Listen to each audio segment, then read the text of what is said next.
क्या भारत ने तैयारी शुरू कर दी है ऑपरेशन सिंधु 2.0 की? क्या भारत तैयारी कर रहा है चाइना के ऊपर हमला करने की? क्या बात है कि चाइना बहुत परेशान हो गया है भारत की तैयारियों से, पाकिस्तान रोया रोया घूम रहा है।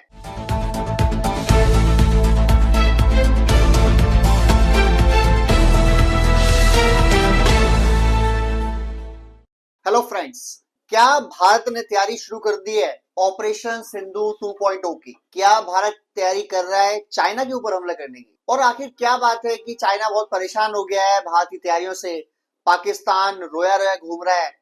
पाकिस्तान जाके चार्किस्तान बन गया है, चाट चाट के चाइना के कदम, चाट चाट के अरबों के कदम।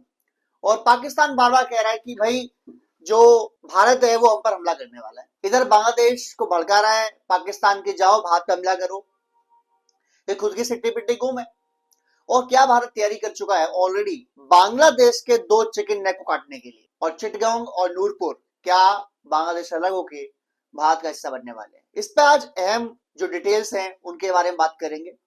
और भारत की क्या ऐसी तैयारी है जिसको देख के पाकिस्तान पगला रखा है, चाइना परेशान है, और बांग्लादेश का मोहम्मद यूनुस अब यहाँ वहां देख रहा है कि अगर भारत ने पीटना शुरू किया तो बचाए कौन। पहली बात, भारत ने 8.8 यानी तकरीबन 9 अरब डॉलर के हथियारों की खरीद को मंजूरी दे दी है।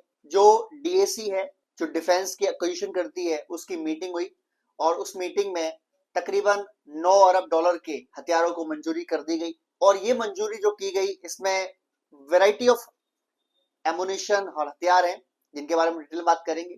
बट उससे पहले ऐसा क्या हुआ है कि भारत 9 अरब डॉलर के हथियार खरीद रहा है और ऐसा कर क्यों पा रहा है? देखो, किसी भी देश का जो डिफेंस है, जो सेना है, वो उतनी ही मजबूत हो सकती है जितना उसका बजट, जितना उसका फाइनेंशियल सेक्टर।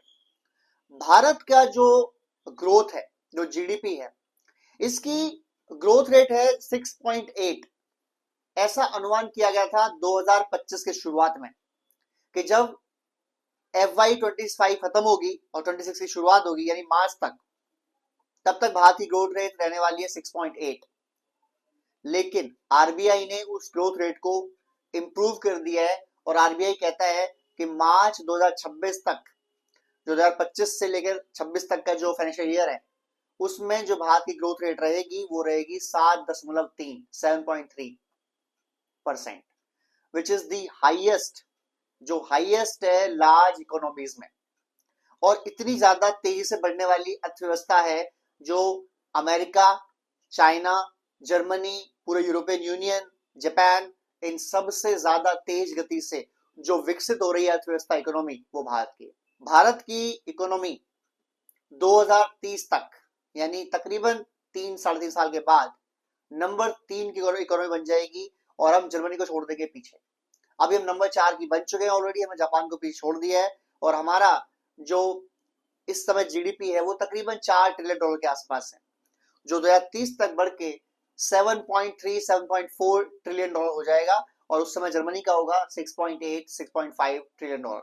और हम 2030 तक नंबर 3 की अर्थव्यवस्था बन जाएगी दुनिया में। नंबर 1 पर यूनाइटेड स्टेट्स ऑफ अमेरिका रहेगा 2030 तक, नंबर 2 पर people Republic of China number 2 पर रहेगा, और नंबर 3 पर रहेगा भारत यानी हम। अब ये जो ग्रोथ रेट है, ये जो ग्रोथ रेट देखी गई है, इस साल 6.8 का हमारा अनुमान था और हम 7.3 की स्पीड से बढ़ रहे हैं। और ये तब हुआ है जब डोनाल्ड ट्रंप ने 50% टैरिफ लगा रखा है भारत के ऊपर तकरीबन 4 महीने से। 100% टैरिफ लगा रखा है फार्मेसी इंडस्ट्री के ऊपर भारत के तकरीबन 3.5 महीने से।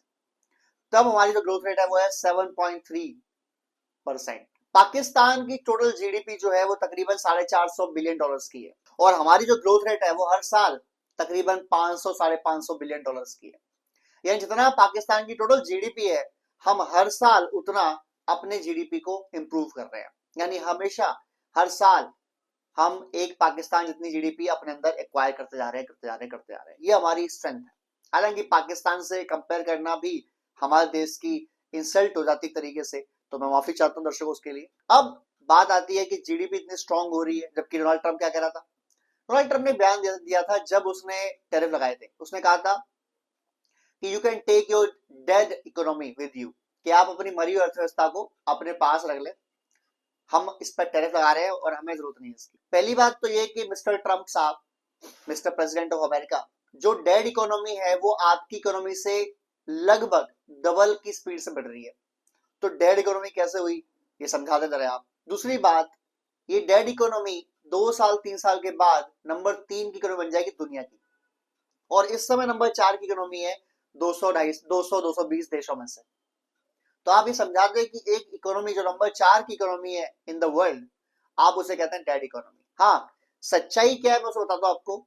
2050 तक, मे बी 2040 तक ही, China will become number 1 economy in the world और अमेरिका विल बी नंबर 2। और 2050 तक China will be number 1, India will be number 2 and China will be, America will be number 3। तुम्हारी कंसर्न ये है America वालों कि तुमको पता है चाइना बहुत तेज जा रहा है, इंडिया बहुत तेज चल पड़ा है, और अगले 20-30 साल में ये दोनों देश आपकी इकोनॉमी को बहुत पीछे छोड़ देंगे, और फिर आपकी सर्वाइविंग कैसे होगी, आपकी सुपर पावर की जो सोच है, जो सुपर पावर जैसी आप दिखाते हो, ऑरा दिखाते हो, वो कहाँ जाएगी। हालांकि वो ऑरा तो अभी खत्म हो चुकी है। आपकी बात ना चाइना मानता है, ना रशिया, ना भारत, ना यूरोपियन यूनियन, कोई नहीं मानता बात आपकी। और 20 साल के बाद कौन मानेगा, ये तो देखने वाली बात है। इसके पीछे 3 रीजन है। पहला, आपकी दमनकारी सोच। आपकी सोच है हर उस देश को दबाओ जो देश आगे बढ़ रहा है। आपकी सोच थी कि चाइना भारत उड़ा दो, ये दोनों इकोनॉमी 20-30 साल में हमारे खतरा बनेंगी। अगर आपस में ही लड़ गए तो खतरा कहां से रहेंगे। जैसे ही वॉर होगा 20-20 साल चल जाएंगे पीछे, तब तक अमेरिका और आगे निकल जाएगा, फिर कैचअप करते रहेंगे। लेकिन अभी वो चाल कामयाब हो नहीं पाई, बिकॉज भारत जो है स्वतंत्र देश है, अपने डिसीजन खुद लेता है। हम पाकिस्तान की तरह चाटू काटता नहीं करते, हम पाकिस्तान की तरह हथियारों के लिए लेटे हुए नहीं आपके सामने, हम पाकिस्तान की तरह भीख या डॉलर्स के लिए गुलाम नहीं है, ना हमारे नेता ऐसे हैं, ना हमारे लोग ऐसे हैं। अब बात आते हैं कि हमारी जो डिफेंस एक्विजिशन हुई है, जो हथियार हमने खरीदे हैं, उनमें कौन कौन है। सबसे पहले हमने आर्मी के लिए small and medium range radars लिए, ड्रोन्स डिस्ट्रॉय करने वाले डिफेंस सिस्टम एक्वाइज किए हैं, पिनाका रॉकेट सिस्टम के लिए नए बैटरीज और साथ साथ उनके जो रॉकेट्स है उनमें एम्यूनिशन भरने की तैयारी कर ली है, उसकी परचेसिंग करी है। नेवी के लिए हमने ड्रोन्स परचेस करे हैं जो निगरानी करेंगे, जैसे प्रेडेटर ड्रोन हो गया। हमने मिसाइल्स परचेस करी हैं, हमने टॉर्पीडो परचेस करे हैं। ये दिखाता है कि हम लड़ाई तैयारी कर रहे हैं। अब लड़ाई किससे होगी, we don't know, Pakistan, China या बांग्लादेश। लेकिन एक लड़ाई अराउंड द कॉर्नर ही है, वो कब हो जाए पता नहीं। दूसरी बात, भारत ने एयरफोर्स के लिए ड्रोन्स परचेस करना शुरू कर दिए हैं, और ड्रोन्स के किस तरीके से उनकी सर्च की जाएगी, डिस्ट्रॉय की जाएंगी, वो पता करना शुरू कर दिए हैं, और उस पर काफी पैसा खर्च कर रहा है भारत। इसके अलावा 2026 में ही 114 जो हमारा मीडियम रेंज फाइटर जेट की परचेसिंग थी, जिसको हम बोलते थे MRFA, वो हम करने वाले हैं, और वो डील लॉक हो जाएगी। 90% लोगों का मानना है कि वो डील होगी रफेल, 114 रफेल जो मेड इन इंडिया होंगे, with Safran engine technology, with 70-80% technology. But मेरा ये मानना है कि 70-75 यानी कि लगभग 4 से 5 स्क्वाड्रंस रफेल की, 72 कह सकते हैं आप, और लगभग 3 से 4 स्क्वाड्रन Su-57 के हम परचेस कर सकते हैं। और हम वेट कर रहे हैं कि रशिया से लड़ाई यूक्रेन की बंद हो, और रशिया के ऊपर जो सैंक्शन लगे हुए हैं वो सैंक्शंस खत्म हो। जैसे ही ऐसा होगा, भारत को फिर कोई रोकने वाला नहीं है डील साइन करने के लिए Su-57 के लिए, इसीलिए हम होल्ड पर। और ये दोनों फाइटर जेट जब आ जाएंगे भारत के पास, तो भारत की जो एयरफोर्स इस समय नंबर 3 मानी जाती है लड़ाई के मामले में, वो फिर नंबर 2 या नंबर 3 पर आ, नंबर 4 पे ऐसे मानी जाती है, वो नंबर 3 पे आ जाएगी। चाइना को भी छोड़ देंगे। हमारे पास फिफ्थ जनरेशन फाइटर जेट भी होगा, रफेल भी होगा, और हम बहुत जल्दी तेजस MK2 वर्जन बना रहे हैं, जो हमारी इनलाइन टेक्नोलॉजीज हैं उसमें इंक्लूड होंगी। हम एमका बना रहे हैं जो 2028-29 तक पहली फ्लाइट ले लेगा। तो हम 2030-32-35 तक कोशिश कर रहे हैं कि हम नंबर 2 की एयर पावर बन जाए आफ्टर अमेरिका। लेट्स सी कितना हो पाता है। लेकिन इस हथियार की परचेसिंग से 3 मुल्कों के बहुत परेशानी हो रही है, चाइना है, पाकिस्तान है और बांग्लादेश है। परेशानी हो रही है, आपके दिल धड़क रहे होंगे कि क्या होने वाला है, ऑपरेशन सिंधु 2.0 तो लॉन्च होने वाला नहीं है क्या।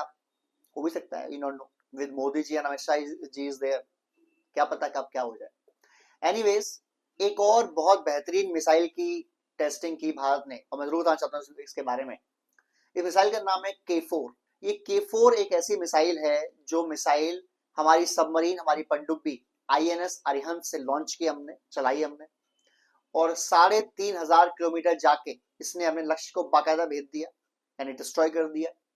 और ये मिसाइल न्यूक्लियर वेपन ले जाने में महारत हासिल रखती है।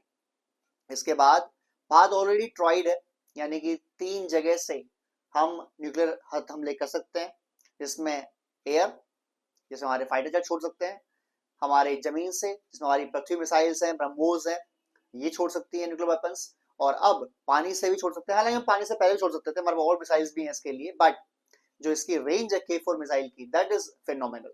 इसकी रेंज 3,500 किलोमीटर है, बट चाइना ही क्लेम करता है कि इसकी रेंज 8,000 किलोमीटर है, और भारत जानबूझ के रेंज छुपाता है ताकि जो यूरोपियन यूनियन है, अमेरिका है, उनको कोई टेंशन ना हो कि भारत इतने हथियार परचेसिंग क्यों कर रहा है। दोस्तों, हमारा एक ही दुश्मन है, और वो दुश्मन है रेडिकलाइजेशन। इस हद तक रेडिकलाइज लोग बांग्लादेश में और पाकिस्तान में रहते हैं कि वो खुद को मारने के तैयार है। वो अपनी जिंदगी ना बेहतर करना चाहते हैं, ना उनको पता है जिंदगी बेहतर क्या होती है। उनको एक ही चीज पता है, खुद को डिस्ट्रॉय करना।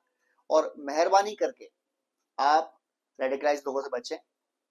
2026 के लिए happy new year to all of you, और भगवान करे आप सबकी तरक्की हो, आप सब प्रोग्रेस करें, और हंसते रहिए, गाते रहिए।